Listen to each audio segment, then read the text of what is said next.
Almost 3.5 years had passed since the day that he had dropped everything that he'd ever known to step into a life that he knew nothing about.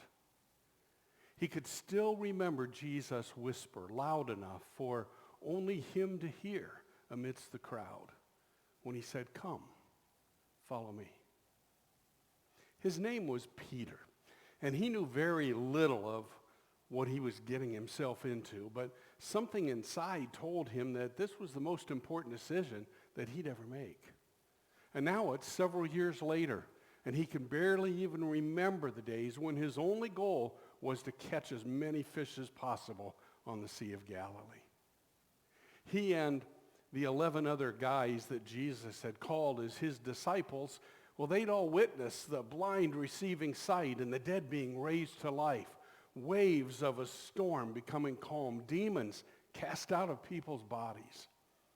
But even crazier was that at some point, Jesus had him actually doing the miracles himself. And it never got old for Peter. Seeing the look of joy on a person's face as they walked for the first time after a lifetime of paralysis, or someone seeing after a lifetime of blindness, someone actually hearing music for the first time. But now we find them eating their third Passover meal together. And yet, this time, somehow this was different than the others. As the guys found their spots around the table, Jesus got up from his place. He wrapped a towel around his waist, and he knelt down next to a basin of water, and he started washing John's feet. And the others, like Peter, they were speechless. Jesus had talked about serving others countless times, but this was just too much. This was going too far. Peter actually held out to the end, but when Jesus knelt before him, he couldn't keep quiet anymore. "No, Lord," he said as he pulled his feet away.